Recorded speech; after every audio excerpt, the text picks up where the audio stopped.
Naku, salamat sa pagbili ah. Isang pompom tsaka bangus.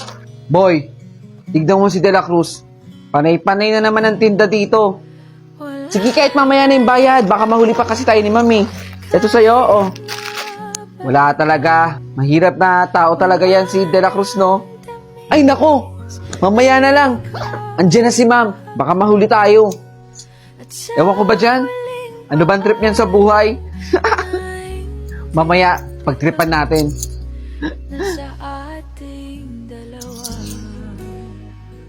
Okay, class. To find the value of x, you should... Mamaya na. Baka mahuli kasi tayo ni Mami. Sino yung maingi na yan? Ma'am, si De La Cruz po dito. Nagtitinda na naman. De La Cruz, anong ginagawa niyo dyan sa likod? Sorry po, ma'am. Tama na muna yun, ha? Nagdi-discuss ang teacher sa harap. Salamat sa pagbili, ha? Uy, kukuha ka pa? Meron pa ako dito. Oh, salamat, ha? Hoy, De La Cruz! Ano na naman yung trip mo? Tinda ka ng tinda at kung ano-ano yung mga tinitinda mo dito sa school. Alam mo bang bawal yan? Tsaka, di ka ba nahihiya? Nakakahiya kaya magtinda dito sa loob ng school, di ba? Di ba? Di naman ako dapat mahiya eh. Dumidiskarte lang ako kasi wala rin akong pambaon. Alam mo, tigil-tigilan mo yung trip mo sa buhay mo. Hindi maganda yan. Baka mamaya kung ano mangyari sa'yo. Basta itigil mo yan. Walang kwenta yung ginagawa mo. Nakakahiya ka. Ma! Anak, nandiyan ka na pala. Meron na po tayong pambili ng gamot ninyo. Talaga ba, anak? Tara, ma. Bili na po tayo ng gamot nyo. Pasensya na kung di nakakatulong si nanay. May sakit kasi eh. Ma, dahan-dahan lang po.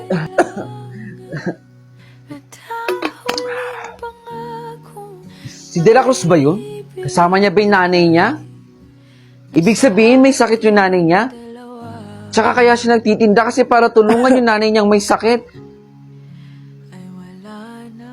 De La Cruz! Huwag mag-alala, ipikit ang iyong mata, tanan, pahinga muna, ako na. Huwag mag-alala, ipikit ang iyong mata, tanan, pahinga muna, ako nang bahala. Mas basta lang isang ginagawa, pahinga muna, ako na.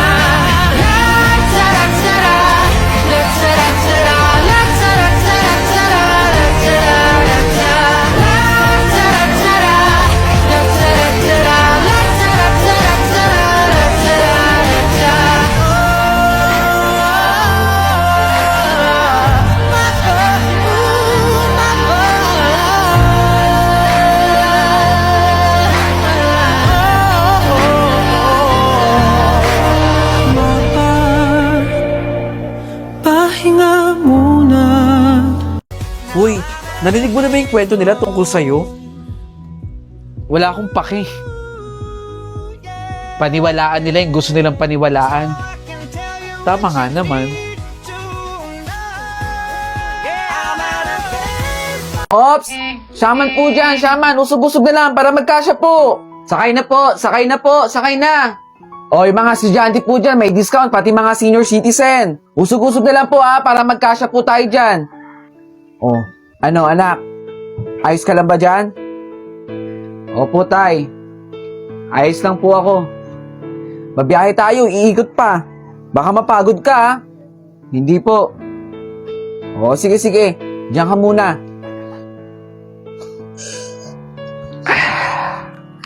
Mabuti na lang anak at malaki-laki ang kinita natin ngayong araw, no? Kahit sa sobrang taas ng bilihin kinakaya pa rin natin. Kaya mo anak, hindi titigil si tatay para sa'yo. Mahal na mahal kita anak. Salamat po tay. Nako, tara na. Magbiyahe na ulit tayo. Sige po. Ilan po itong 100? 2 po. O sige po. Sakay po. Oops, teka kuya. Huwag ka ho dito sa harap. Pwede ho ba doon ka na lang sa likod? Kasi dyan po mauupo ang anak ko eh. Pasensya na po. Salamat po sa pag-intindi. Tay! Tay! Oh, bakit anak? Grabe oh, ang taas ng gusali. Yang lugar na yan, purong mayayaman tao ang nasa loob. Ang ganda po siguro sa loob niyan. Pangarap natin yan, di ba? Pangarap natin makapasok dun sa loob. Huwag ka mag-alala anak, pagsusumikapan ni tatay lahat para ang mga paa natin ay makatapak dyan sa lugar na yan. Pangako po yan, tay, ha? Para po. Para. Bababa na po. Sorry po. Eto na po. Saan ho ba kayo bababa? Kayo na lang po ang pasahero ko eh. Diyan lang po sa kanto. Teka nga, sir. Sino po bang kausap niyo dyan? Bakit po, sir? Kanina pa po kayo nagsasalita mag-isa eh. Nakakatakot po kayo. Sige, sir. Bababa na po ako. Anak, dito si tatay. Hanggang ngayon, pinagsisisihan ko yung nangyari. Kung hindi tayo na-aksidente, sana buhay ka pa. Asan na ba kasi yun? Dito ko lang nilagay yung wallet ko sa bag ko eh. Ma! Ma! Oh, Nakita mo ba yung wallet ko? kanina ka pa hindi mapakali. Dito ko lang nilagay sa bag yun eh. Ano ba yon? May bibilin ako sa labas, hindi ko makita yung wallet ko dito. Hay nako, wala akong alam sa gamit nyo. Burara ka kasi. Teka, asan ba si Bunso? Nagpaalam sa akin na lalabas siya. Eh, hindi ko alam kung saan pupunta yun. Ma? Ma? Andito na po ako. Saan ka ba galing? Diyan lang po sa labas. May binili lang po. Sinasabi ko na nga be. Hoy! Nakita mo ba yung wallet ko? Ilang oras ko nang hinahanap yun? Ha?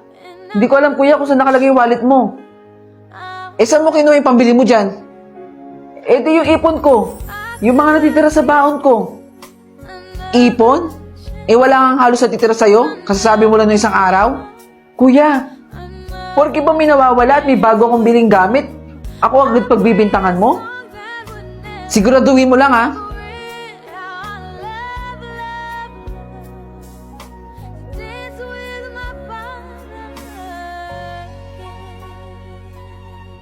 Paano napunta dyan yung wallet ko? Kompleto naman yung pera ko.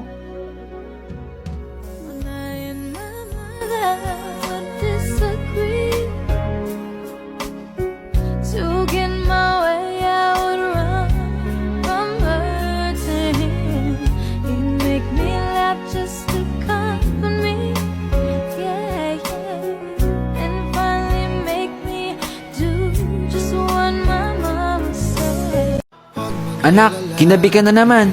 Ma, saan ka na naman ba galing? Dyan lang po, ma. Nahuli daw ang pinsan mo, ah. Nahuli po? Oo, nahuli daw ng pulis. Kaya ikaw, huwag ka nagdidikit sa mga pinsan mo. Mag-aral kang mabuti para hindi ka matulad sa mga pinsan mo. Kumain ka na ba? Opo, kumain na po ako. Sige, ma. Pasok na ako sa kwarto. O sige, magpahinga ka na. Ma, magpapaalam po sana ako. Saan ka na pupunta? Sasama po kila tita, sa hearing po. Sasama ka na naman sa mga yan. Ilang araw ka na nga umuwi ng gabi. Promise, ma. Hindi ako umuwi ng gabi. Payagan niyo lang po ako, ma. Ay nako, ang kulit-kulit mo. Hindi naman po sa ganun, ma. Sige na nga. Sige po, kahit tumawag ko po kila tita eh. Sige na, mag-ingat kayo ha. Diyos ko, andyan na yung anak ko. Huwag ka mag-alala anak, gagawin ko ang lahat. Pinsan. Kuya, huwag ka mag-alala. Tutulungan ka namin. Pwede tayo makahingi sa mga libreng abogado. Kaya huwag ka na mag-isip ha. Nandito kaming pamilya mo, tutulungan ka.